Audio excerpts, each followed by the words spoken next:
Okay, who else wants to jump on and just say good morning that we haven't heard from? Ash, what are you eating there that looks good? A bar. A bar. Is that good for you? Mm-hmm. Good. It's a protein bar. Oh, that's what I need to do. Okay, who wants to tell us something really amazing? Kevin and Stacy, where are you? You're not even on camera. I see you. I've got something, Peggy. So my lender called me a few days ago, and I've got a pretty close relationship with him. And he has someone he does business with that is wanting to move brokerages. And the guy, he and his wife own a dress company. They make over $1 million a year, and he's in they live in a real swanky neighborhood called University Park in Dallas. I know, yeah. Okay, so they apparently have this incredible uber wealthy network, and I invited him to a luxury open house that's tomorrow, and I'm going to connect him with Noe DeLeon, and I think be a lot of value as far as them partnering together on the high end, and I'll bring them into EXP under me. That's like super exciting. And you got that referral from an affiliate partner, your lender, correct? A mortgage person, you know?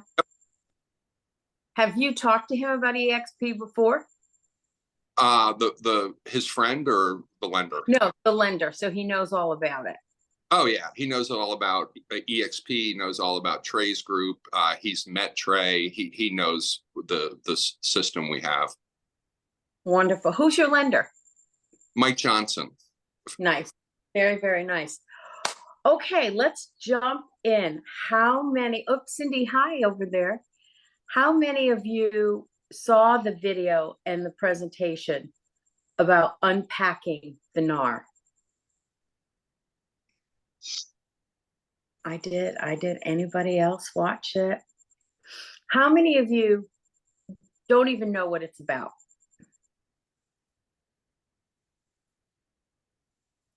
Okay.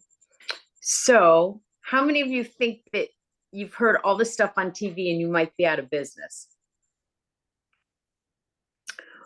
Well, we're a quiet group. No. Who said no? Okay. Me. That's not going to happen. That's not going to happen. So I'm going to start off with, our company blows me away. Every company went out there and did something, and that's the right thing to do. When the NAR decision came down on Friday, and it's very confusing, I'm not an attorney, but we'll try and go over some of the talking points on it. It was all over the news, and I had people calling me saying, oh, you're going to be out of business, and, just making up all this hullabaloo because they don't know the facts, correct? It's kind of like when anything comes down, you really don't know the facts, you don't know how you're going to run your business. So I have a friend of mine who is with Evie Holiday.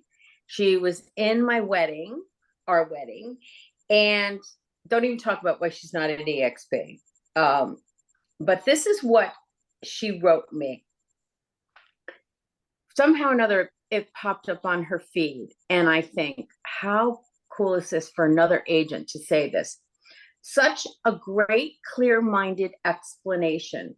I'm sure you're getting great things from EXP too, but I can see why people might like this guy. He's amazingly calm and reassuring, and he knows how to speak clearly into the point. He talks about operating with grace. You never hear words like, I feel like you never hear words like that. I feel like the Dalai Lama just explained real estate commission NAR lawsuit 100%. Unsolicited from a friend. How cool is that? And I need to get that to him because we don't panic.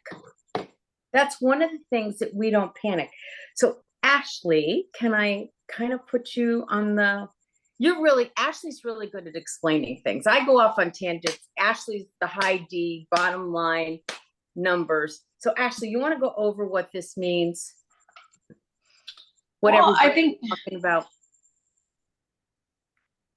essentially, I think the easiest way to sum it up is that, a long time ago, NAR dictated that we were required to put in both sides of the commissions, or the buyer's agent commission, into MLS.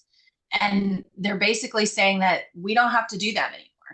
And if you don't have to put in the commission, then you don't have to collect the commission. So we're now having to figure out and navigate and learn how to negotiate commissions on both sides. And so things like buyer representation packets are going to be a very big part of this. Just like you have a seller, a listing presentation packet, you're going to have to educate the buyers now on what that looks like, because they may have to be the one to pay you if the seller is not willing to pay.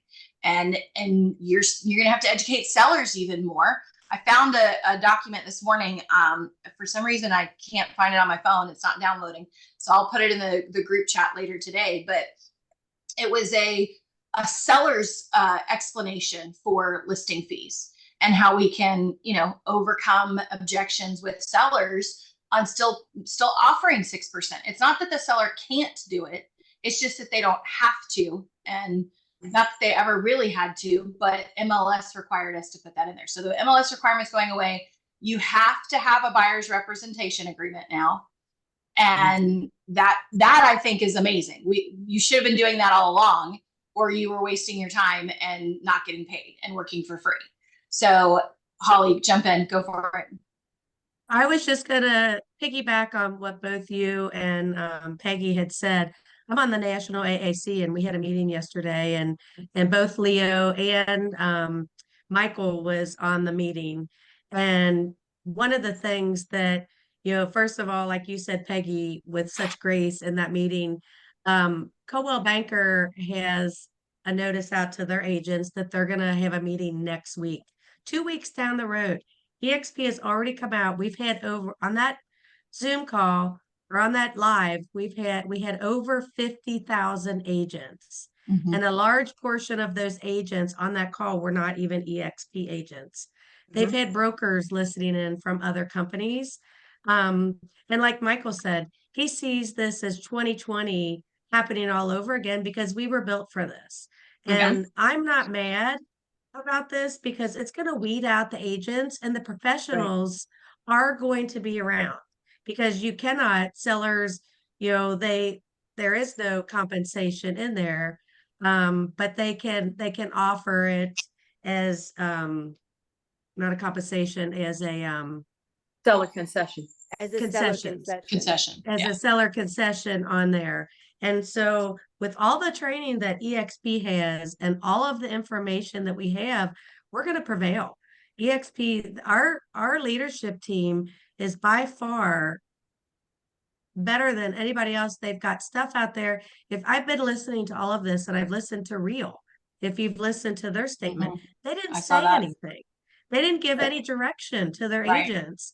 Nothing. All they did was just, okay, it's going to be okay. It's going to be okay. But if you're professional and you're going to give your worth, and EXP gave us all the tools, and think about my link, my lead, think about that, because referrals are going to change. Your referrals are going to change. So we've got that, and EXP exclusive. So now's the time to lean in to EXP, everything, all EXP, and get your downline, and everybody to lean in, because like I said, we're built for this, and it's just going to explode us into our 500,000 people. Absolutely. Yeah. So I agree with everything that's been said. Just one minor correction to what you said, Ashley, is that it's not that NAR is not requiring us to offer compensation. It's disallowing us to offer compensation. Right. And that's a huge difference, because right now they can say 0, right? Or X%. But in our brokers meeting yesterday for California, Holly mentioned this at the Monday meeting, but I just want to reiterate it. And she said the best thing to do is to say seller to credit XYZ at close of escrow to satisfy buyer's contractual agreement with buyer's broker. And that could just take care of everything. Because if you put that in the contract, then you're taking the onus of buyer paying out of the deal. And right now, my sellers are saying just offer. You know, we're not stupid. We know the buyer doesn't have any money. But comes July, if this gets approved by the court and the Justice Department, remember the Justice Department has it in for NAR because they try to get out of something, and the court said, no, you already made your agreement. You have to live with it. So they're chomping at the bit against realtors or NAR. I don't know which or both. But in any case, so this is the way I've been using buyer broker agreements for over 25 years. And I just spoke to a colleague of mine who's been in the business as long, and he said, I've never used one. In Kentucky, we don't have that. And I'm like, dude, get with the program. You're going to have to. So I couldn't believe my ears because Don and I were talking to him and trying to recruit him. But in any case, that's my 2 cents, and I'll shut up. No, I appreciate it. And another thing, oh, go ahead. No, keep going, Holly. This is great. No, I was going to say another thing that is very crucial is when we have those buyer agreements. When you have those agreements, you want to put on there maximum 3%. Because if you don't want to go down, you don't want to with 2% or a flat fee, because if the seller is offering any kind of concessions, you cannot go up on that agreement, but you can come down. So you want to offer the max. So that was another crucial point that we discussed yesterday in the meeting. You would say maximum? Yes, because when you go back and you listen to them, they were very clear on the on the live that no, I understand you can't ask for more than what they're offering. right, you can't, but you can put down what I would have. Here's what this is all about, guys. And if you listen to the recap on the video, you watch it again, it's all about putting a value proposition together. It's going to be about showing worth. And if you let your buyers know that, because this is how it reads, and I'm going to put down 3% on it. However, it's negotiable. If it's offered less, I'm more than happy to work for you at the less. But wouldn't you agree that if it's offered more, I should be able to be compensated? Well, I think that's not something that I would do, because if they offer you X -3 or X -2.5, that's not what I'm going to work for. You want the buyer to know your value. You do want the buyer. You do want the buyer. So if you put a maximum, maybe I'm not interpreting okay, so all right. So let's say you put 2% down. And again, everything's negotiable. We're going to make this very clear. This is the whole key to this. If you put 2% down and you think that, okay, they found a house and they're only going to want to do one house, and then they end up working with you and you extend your buyer broker, but you still have 2%. You've been working with them for months and you find a house that's offering 3%. You can't go up to that 3, even though you feel you've deserved it. Right. That's why I wouldn't say maximum anything, because if that house is offering you more than what's in your agreement, then you're bound by your agreement. If we say our agreement has an amount in there, so you have to put something. I agree. So you can always come down, but you can't go up. Yeah. We'll figure it out. You just have to put an amount, like whether you put a flat. Yeah, they're going to redo all the agreements, all the writers for the listings, all that's being happening. And what's beautiful, as you all said, is that they're not waiting for July to happen. They're writing, our team has already been working on these forms. EXP already has them. They're in SkySlope. Your brokers should already have them. They came out with all of these. Our team, our leadership team is amazing. Right. That's what I'm saying. And it's a great recruiting tool and opportunity. Absolutely.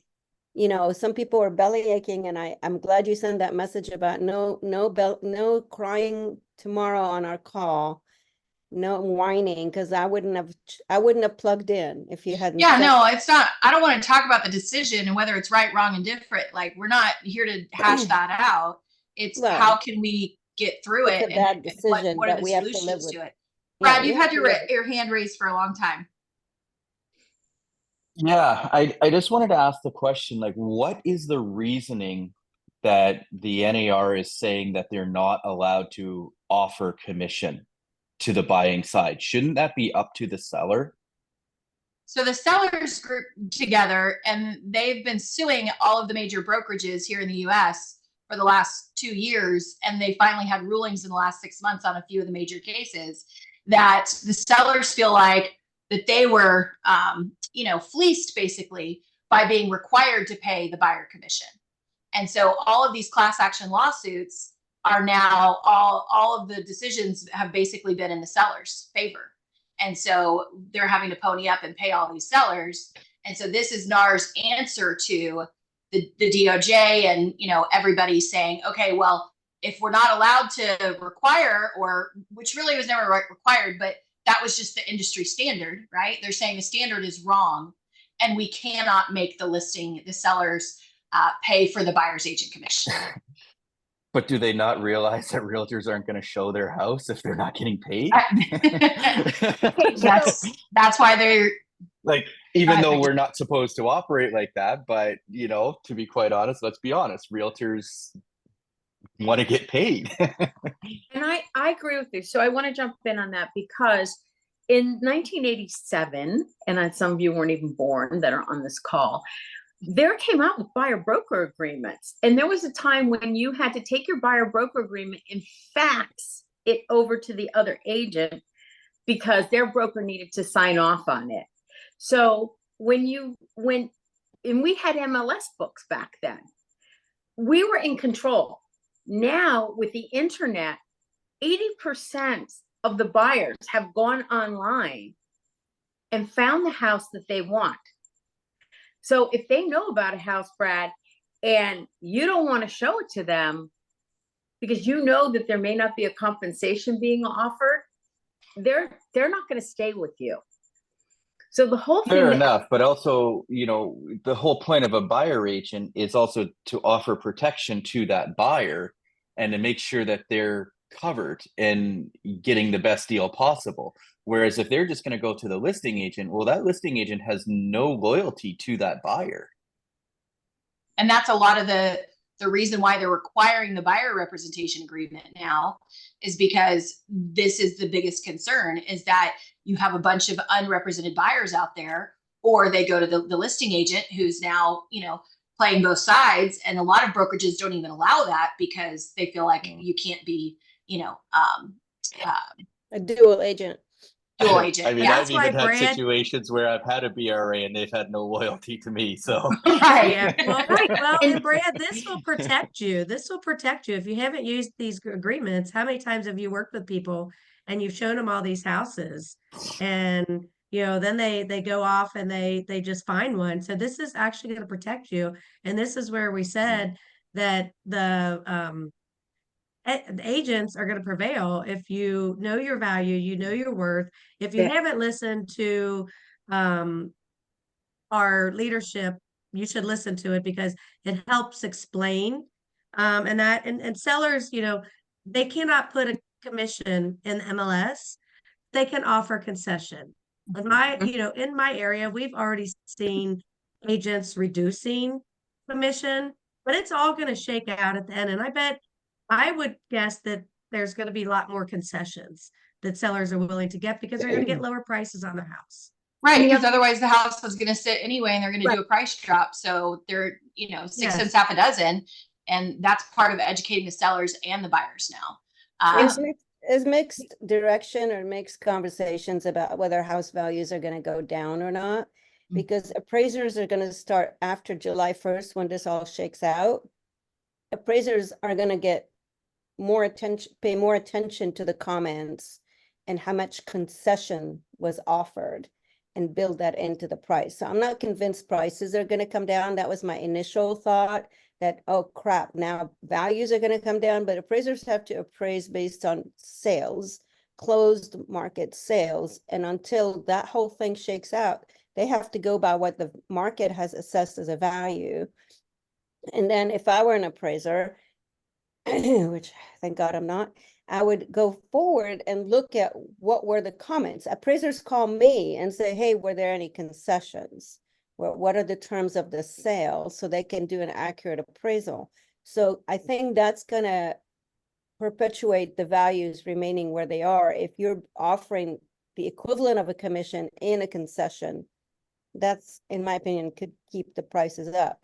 What do you all think about? I had that same agent who doesn't use buyer brokers told me, said we should bring sub agency back, and the hair crawled on my back. I'm like, no. Dear God, please no. That's never, Okay. Anybody else? Holly, do you have a feeling on that? Peggy, No. Gina, anybody else? I said, So- absolutely not. it's not going to happen. So one of the things that we said on this call was that we wanted to find solutions. And what I really enjoyed about the presentation that EXP said was that it is about our value proposition. So let's talk about it. What is your value proposition? What are you going to say? What right now, today, when you go to work and there's people calling you and you have buyers, are you prepared? Are you knowledgeable enough to talk about this? Because that's part of your value proposition. Mhm. It is the number one topic. Even people who are not in real estate are like stopping me going, oh my God, you're going out of business. Oh my God, I saw this. Oh my God. Blah, blah. I actually have friends who are agents that I was with on Sunday. The sky was falling. And I was like, oh my God. Just, what is going on here? So let's talk about our value. Let's listen to the education that we already have. You've already talked about Real. You've already talked about other companies are doing other things later. We were prepared. Glenn was, I don't know where he was. It looked like it was gorgeous, but he went on Friday and said, we got this. And it was reassuring. So Hey, Pat. what is our value proposition, guys? Let's start talking about that because we need solutions. This is not changing.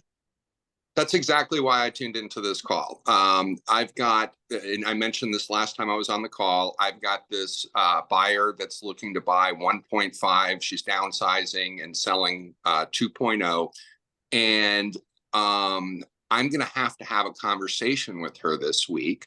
And I want to have a great elevator pitch. And where I am right now is, and let me hit pause for 1 second and say one thing that has not been mentioned on this call is that this agreement has not been ratified yet. So it's not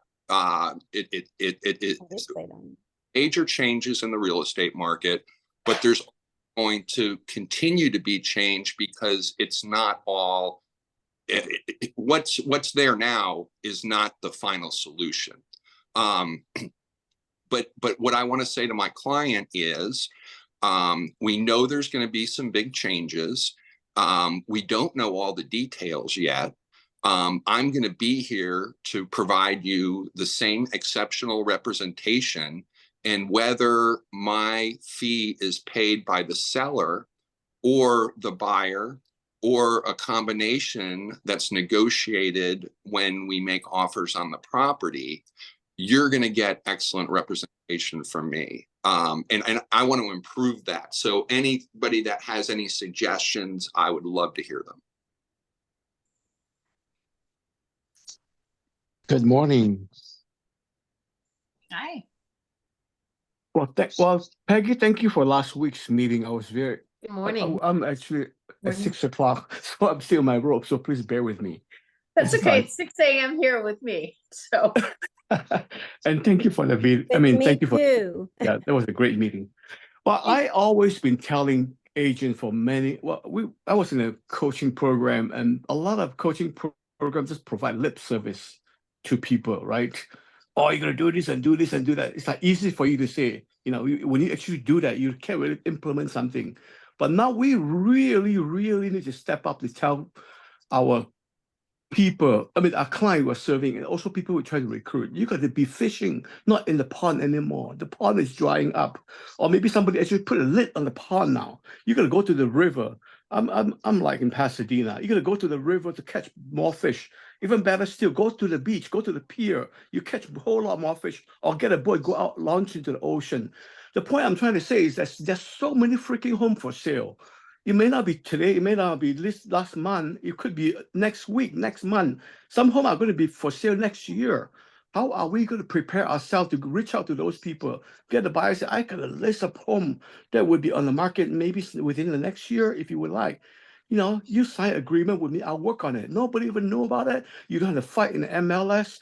This is a great, great opportunity to really hone our skill in helping buyer. And then if somebody really like the home, I even told my client, hey, if you like a certain home, let me know. I will be glad to do some research and put a package together, do a presentation for you on your behalf. Now that the seller may or may not sell to your buyer, but they give you a chance to get a listing, number one. Number two, if nothing else, get your name out there. Or you can always say, hey, since you're not selling your home, I'm so sorry to bother you. By the way, do you know anybody in your neighborhood who could be selling? This is what a great opportunity to expand our business and our what you call that, to get more listing and to help more people. Thank you. Love it. That, okay, we can hang up now because it's an opportunity. It's not the sky is falling. We've been through so many changes, guys. I hate going back to things, but believe it or not, there were people, towns when we had MLS coming into their town and they were like, oh my God, it's going to ruin us. And we don't want to have to put our listings into MLS. We don't want to have to this. Real estate is evolving. And We're Zillow still- too. Everybody freaked out about Zillow. Yeah, we're still in business. I have to hop off because our state meeting is at 9:30, but I just wanted to tell everybody is this situation is so fluent. And again, like I said, I'm on the regional AAC, so a lot of great information. Make sure that you hop on to those Friday agent meetings because Okay. as this situation is fluent, there's going to be information that's going to be coming out. It's going to make you better agents. Everybody will be prepared at EXP. We Everybody are. have a good day. Thank you. Thanks, Holly. Sorry I had to leave. Bye. Okay. Thanks, Holly. Kevin, you had your hand up a while ago. I want to hear Oh, what I you- didn't see. That's okay. He took it down, but Yeah, I was Recently, just gonna everybody say said that AI was going to take us out of business, so keep it in perspective. Yeah, I was just gonna say that it's not, sellers aren't barred from paying commission. Right. We just can't advertise that they're paying commission. So let's have that conversation. Let's do a little, because we got to be prepared. All right. So how's that going to work? Dee Dee, good morning. Good morning. Hi, everybody. I'm I know- listening in because, a lot of you guys have been in the field for so long and have gone through so many waves and changes. And for me as a new agent, I just finished celebrating my first year here in March. And thank you. And I see it as, from my point is, for me it's no different. For me is an amazing opportunity to pump up my business. EXP has trained me to do this exact thing since day one. I don't see a difference, but only that we can't list it on the MLS. We still have to negotiate. We have to be positive. We have to bring good energy. Let our clients know that we are top notch, we're prepared, and we don't know the answer. We'll find it for you. We'll find the right answer for you. And to just really up our game and be confident that what we're bringing is worth that 3%. And I see a lot of negativity still, but I don't see any at all. I see all positive because EXP has my back. A lot of my coach, Tanya, is amazing. You guys are amazing. Maybe it's also because I don't have the history of all the other changes you've gone through. So for me, it's all new. It's just something else to incorporate in my training. But all along, I've been adapting to all this new stuff. So learning from you all and learning to stay positive prepares me to expect negative, but to not listen to it because it's not the right thing. Listening to you guys saying, like Holly just said, is just business as usual, just a slight change. but we have all of our documents. Sky Slope is prepared. We're gonna get new stuff if this again is ratified. We're gonna get all new stuff. And it's just I'm loving the change because it separates me from the people who just don't wanna do it. So I want to do it. I want to prepare my clients. I want them to have the best experience and confidence that I'm there to represent them and protect them, not to just get an attorney, because I've already heard that. Oh, I'll just get an attorney. They'll represent me. And I said, well, will they be at your call, at the call when at whatever time they need you need information, a little hand holding? Attorneys won't do that, I don't think. But we will. We will, and we have the energy, and we're local, we're right next door, we're your neighbor, so far, the people in my little circle of that want to buy and sell have said that this is not going to keep them from hiring an agent, and if they have to pay the commission, it'll be great to only have to pay a percentage. So that's Thank you. what I see. Thank you for Yeah. saying. And I love that my godson is getting his license and he's been watching all of this. And I thought, how lucky are you that you are starting out with this? You don't know any different. Gary, you said about negotiating, and that's the key to this. So Gary, you're great at negotiating. Talk about, and you're coming from Canada to the US. So you've got a double thing there, learning two different sides of the border there. Talk to us more about how you're looking at this from the perspective where you can do real estate and where you're going to do real estate. Well, and this might burn some butts, maybe, I don't know, but that's me. I'm very black and white. There is no gray area. So I think first and foremost, stop focusing, and I'm not saying everybody, but if commission is your principal focus, stop it. Focus on the production and the value of the production and systems that you can show your worth through, right? And that's something that I'm not going to blow my own horn, but we've learned for a long time to be really, and I said it earlier, know your peers, know your competitors in the market space and outshine them. And that's not hard to do. And especially with the bigger players that have history, there's so many simple ways to just create competitive value for you to shine a light on that. And then that solidifies your commission. We've gone through a number of things, just like the US over my period in this industry since 2012. And every time something happens, like we had TRESA, which is our new real estate act in Ontario, come into effect January 1st this year. And it really changed the playing field, like heavily. And it might have been actually a preemptive strike to what you guys are having going on in the US, because it really sets out the relationship. Firstly, in an 11-page document that every buyer and seller has to read and acknowledge in signature before the relationship really even begins. And if you don't follow those rules, you at the realtor are at risk of penalty and subject to fines and all that good stuff. But for us, what we really did, I've never really, through all of this, ever done anything more than keep my head down, learn what I have to learn to then implement the value, right? So we have the value proposition, because I'm not interested in complaining with all my peers and going, Right. holy shit, the sky's falling. Who cares? It's going to be a cloudy day today and sunny tomorrow, right? So just keep moving. And so I think the really one big thing that we even did just this week, EXP Ontario said we use a system called Web Forms, and all of our real estate documents for buyer and seller transactions are in there. And I'll wrap on this. All our buyer and seller transactions are in there. And then they, because of the new TRESA rules, created a new BRA and also a new listing agreement that specifies certain things are going to happen. And there's a Schedule A that comes with that that's now mandatory. You can't leave your Schedule A blank.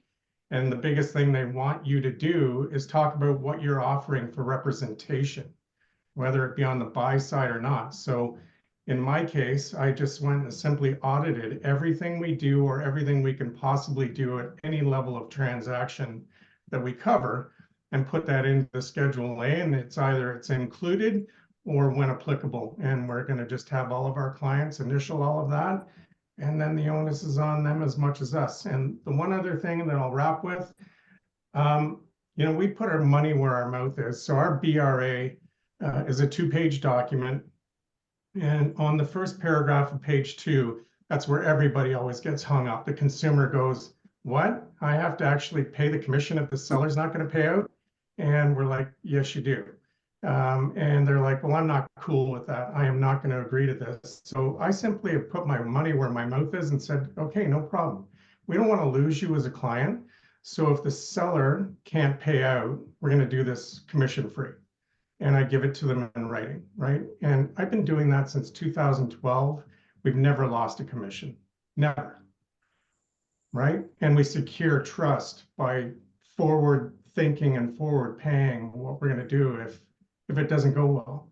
And that's why I started by saying, stop focusing on commission, guys. We just got to focus on, really our equity in this, and that's it. And frankly, I'm going to just say it from my perspective, the industry's done a terrible job of that for years and decades. I agree. Elaine has had her hand up. Yeah, so I actually signed a listing agreement the day before this ruling came out. So of course the next day I had the lovely conversation with my clients. And the one thing that I really, stressed with them is the more roadblocks that you put up, the less buyers you're going to have. So it's not that you can't have those roadblocks, but just know that if that's the case, if you're not willing to compensate the buyer's agent and they have to compensate themselves, that's a roadblock.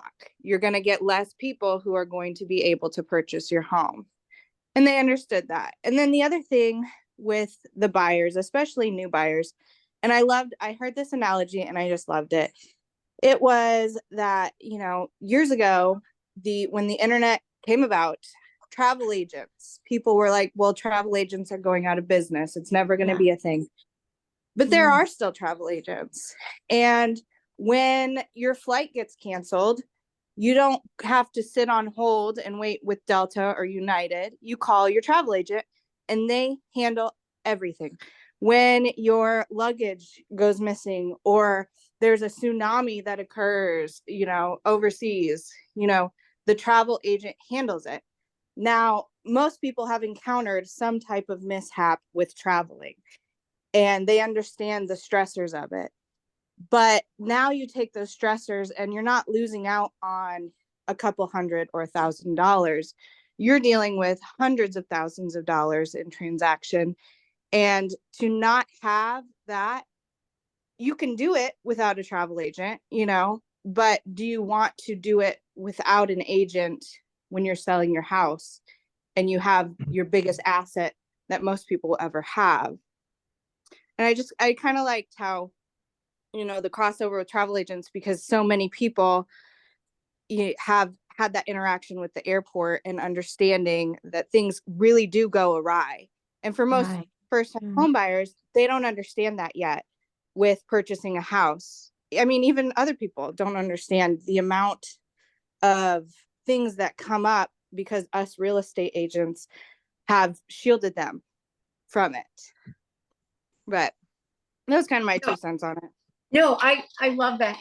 And you brought up some great analogies and we used to train on, when you're going to get a listing, Mr. and Mrs. Seller, if I negotiate my commission or my worth, imagine how I'm going to negotiate for you.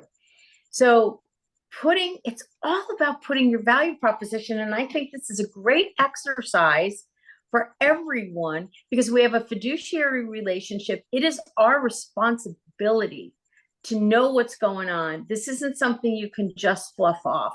You're going to watch that video over and over again. You're going to keep going to those classes. We owe it to ourselves, our community, and we took an oath as a realtor with a code of ethics that we will represent.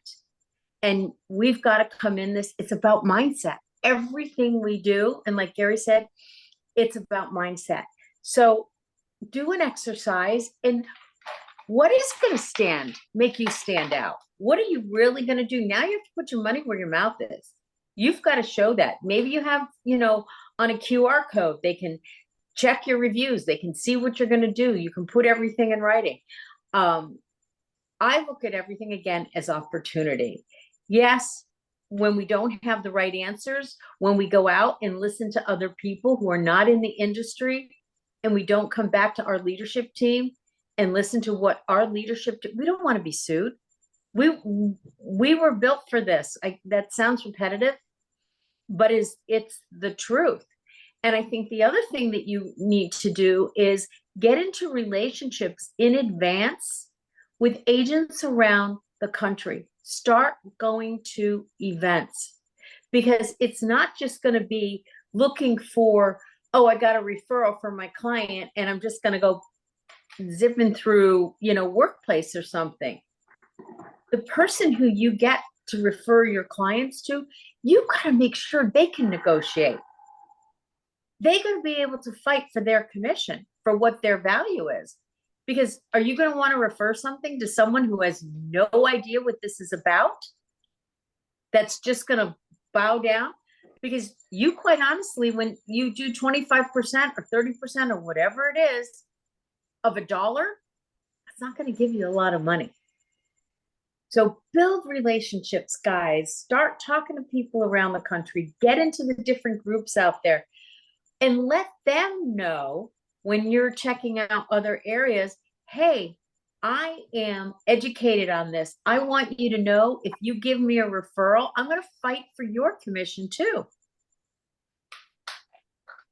I have a genuine question. My immediate solution or thought was, and I'm sad I can never remember her name, but your lender friend isn't here today. Evelyn, yeah. Why wouldn't lenders be able to roll a buyer's agent commission into the buyer's loan? Like, I know for VA, obviously they're not allowed to, but for conventional or FHA, I mean, would that be impossible?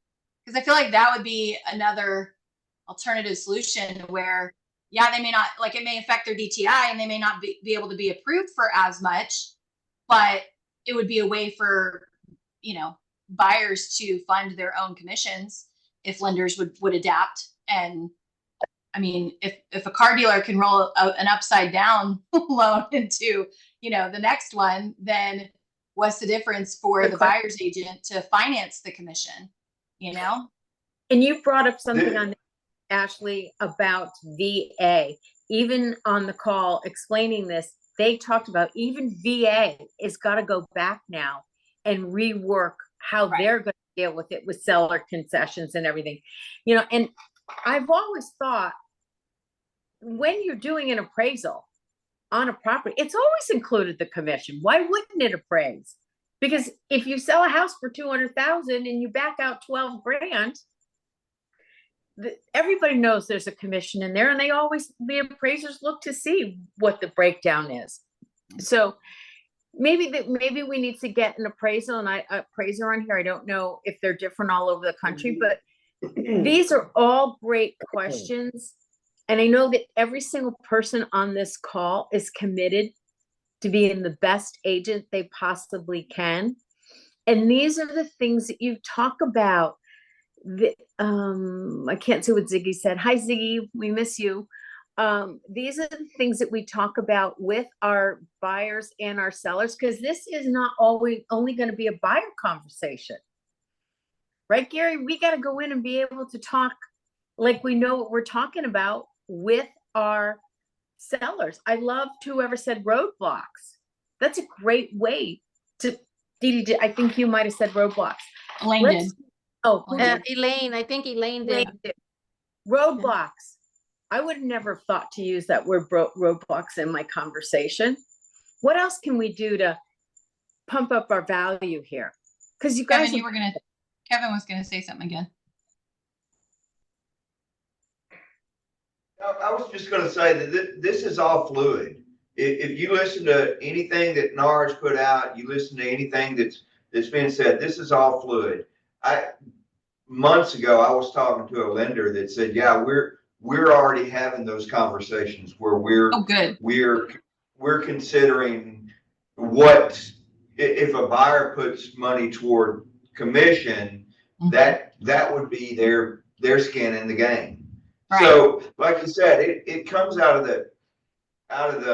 the appraised value. Right. The commission does, concessions does. I actually took the classes. I've done some training with an appraiser. Appraisers look at what we put in. So if we're putting in pure data, which some people are lazy and don't put in pure data, that really sucks.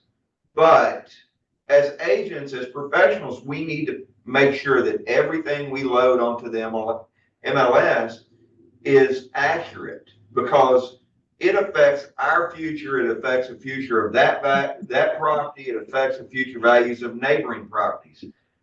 So appraisers look at everything that we provide. If we're not providing information, if it's got whatever updated countertops, we need to be talking about that. We need to be showcasing that, not just for the seller's sake or the buyer's sake, but for the value of the property's sake, because an appraiser can use upgrades to give it a higher value, and vice versa. If everything in the neighborhood's been upgraded, then that appraiser can say, well, this house doesn't meet the standards of the neighborhood. They could take value away based on condition. So we've got to do a better job as agents. Mm-hmm.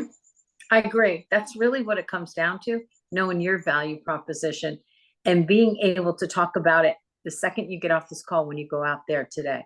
Ash, what were you going to say? If anything, I do think it's going to, separate the herd, right? The people who are too afraid of change and don't want to learn this and don't want to up their game and learn the negotiation skills and put in the right data and all the things, guess what? They're not going to be here. So there's going to be more transactions left for everybody else. So do the work, stay on top of it, and it won't be an issue for the people on this call and for, the ones that are showing up. I think on a total separate issue, I think it's too easy to become an agent, right? There's so many of us, and NAR wanted that, right? Because they want the dues, they want the membership dues. So I think it's a good thing that this will kind of, cull the herd, and dues will go down, and we'll have more to do with less. So, Gary, Actually, that's really good. Somebody in our call yesterday said that we have to up our game to become sort of like an attorney and a doctor, where they are at a level where it's professional all the way. We can't be slack. So I think I really loved that analogy too, that you have to step it up. We're professionals. We're out there. We're representing people in their biggest, most largest investment. So we have to know what we're doing. And this is such a great opportunity for me to learn from you guys. Thank you so much. You're Gary, welcome. what were you gonna say? Very What I wanted to say to that, and Dee Dee just sort of hit on it at one level, is, I think what often gets forgotten is our responsibility in this relationship, right? And how really and frankly important it is. And I bring it to the attention of people, that especially when I'm meeting and building that relationship, that, I make sure they understand we know we're messing with their three biggest things: their assets, their money, their family, right? And we're going to make this as seamless or transparent of a relationship and a lifelong relationship. We don't think in transactional mentality here on our team. It's always about, how do we get you through all the possible roadblocks, problems, whatever's going to come up that's going to cause you to want to stay working with us and see the value, right? And that is frankly how we've, always built market share. Even where we are right now, we just moved here from an hour and a half away. Nobody knows who we are, and pretty quickly we filtered into the community by virtue of doing nothing more than looking different than the other agents, right? We're not trying to put anybody down. We're just saying, hey, we want to be seen on top of the hill here. So we're going to climb that mountain quickly and, just shine in simple ways.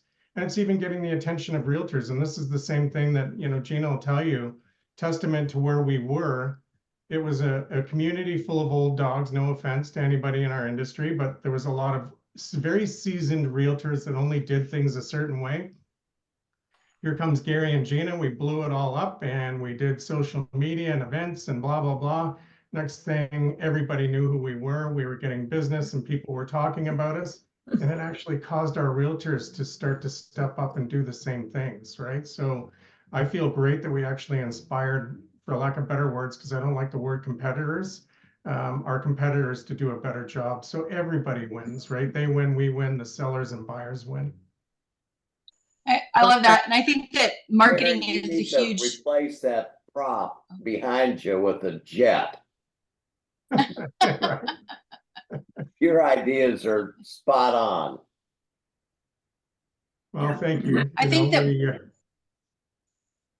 Go ahead, Ashley, sorry. No, I love that you said that you guys stepped up your game with, you know, social media and advertising and all the things. I think that marketing is one of the lowest areas for most agents, is that they don't know how to market themselves.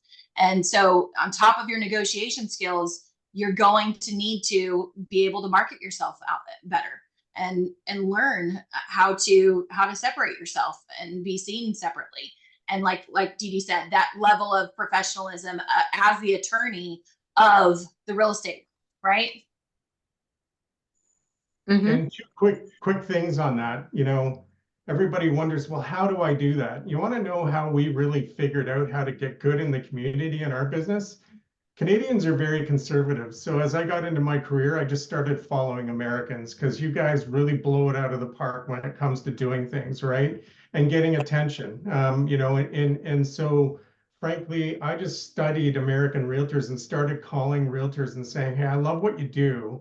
Can I have a Zoom call or a call with you? I'm not in your backyard, so we're not coming to have coffee today, because it'd be a 14-hour drive or a 3-hour flight. And I would pick their brains, and then we would come back and implement, right? Because we were just not really doing anything complicated. We just looked so different and spoke and walked different than everybody else. And it just quickly started to escalate. So honestly, guys, all you really have to do is just look around in a positive way at what your competitor's doing and go pick the shining stars. And frankly, I'm watching a lot of this because I have a lot of people I know throughout North America. And the ones that are going to go rocket ship, like the Tina Calls of this world, are not having any part of this banter. They're just basically saying, hey, put on your running shoes, get out the door and run your race as best you can. That's it. Yeah, that's why we wanted to do this. Come with solutions, come with ideas. Let's do your value proposition. Do you know your elevator speech? Are you able to walk out confidently today and say, man, I feel good. I know what I'm doing. You know, we got this, guys. Every single one. Miss Sarah, you've been really quiet. I want to hear what your thoughts are, since you sit on state boards and all the things. Yeah. So, you know, I'm on our Kentucky State Board, and Sammy had mentioned that she was talking to a colleague, and that he said there's not a buyer representation agreement in Kentucky. Well, he's just misinformed. There is, and I'm on the State Farms Committee, and we're actually preparing a new one. So this guy just needs to get informed, okay? Secondly, it all comes down to service. One thing that I do like about this is that, why should a brand new agent make as much money as I make with as much experience as I have? There's nothing right about that. Should a consumer choose to work with somebody who is not as prepared, you know, that's their choice, but you get what you pay for, right? Secondly, Gary, to your point about not taking a commission, I love that idea. I think that's awesome. However, in my state, if we work for free, our E&O does not cover us. So that's a real important issue for us in the state of Kentucky. And I dare say most E&O insurance probably have that. It's pretty much national.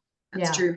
But you could say $1, right? Yeah. Like you could go say, I'll work for $1. But you know what?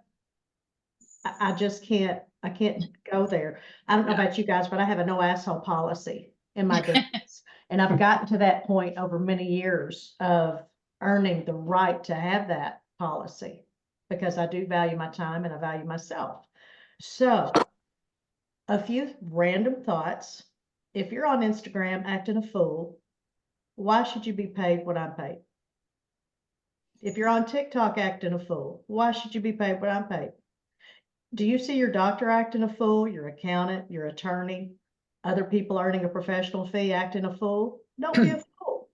Act like the consummate professional that you are, come across knowledgeable. It's great to be educational and entertaining and inspirational. That's what I strive to do in my social media. And then the other thing that came to mind is I was having a conversation with one of my colleagues across the state of Kentucky, and she reminded me about the accredited buyer representation program that NAR is offering for free until the end of this year.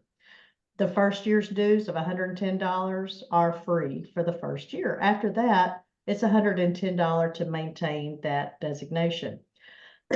You can sign up and take the course. You don't have to get the designation if you don't want to. You can just take it for the content. It's not considered CE. But the reason that I'm circling back around to this is that she spoke to me about, I'm going to pull up her text message here.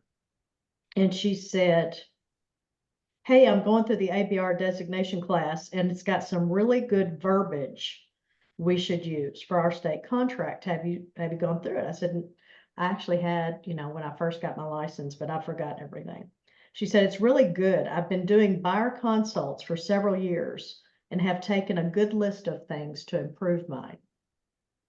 So I think the time to strengthen our wagon, so to speak, and put more tools in our tool belt in the version, in the way of verbiage and scripts. Just as Peggy said, polishing up that elevator speech. And why not sign up for that 2-day class? It's self-paced, or you can sign up for a live class and get some verbiage and some things to help you polish up your buyer representation. Maybe bind something up, make it look very professional. And instead of just running out the door, meeting a new buyer at a house, just say, hey, let's have a real quick meeting. I want to make sure that I'm serving you to the level that you expect to be served. And so, Ashley, that's what I've been sitting here thinking all this time. I've been doing all this stuff, but those are my thoughts. I love it. I love the dialogue. Awesome. Thank you. Elaine's got her hand up again. Yep. And then we'll wrap. Nope. Maybe she just had it up this whole time. I don't know. No, I There you did. are. I just So- wanted to reiterate, the market will market. It always will. The market will weed its way out and find its way through. And really what this has done is just encourage people to have upper level thinking and upper level thought processes. And, really like, I think it was Sarah was saying, upping the game and getting kind of those a-holes out of here that aren't upping their game and aren't having that upper level critical thinking process that, other people are doing, and it being accepting of the market is the market. It will figure its way out. Things will work its way through. That's how it's been since the Romans. Like it will always keep doing this. Things will keep changing, and it's okay, I guess.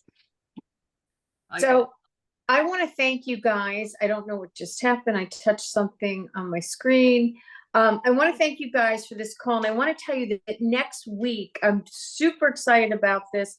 Matt Plummer is going to be with us. He spoke in Cabo, and he is how to create stress-free wealth as a real estate agent, even if your income is wildly inconsistent.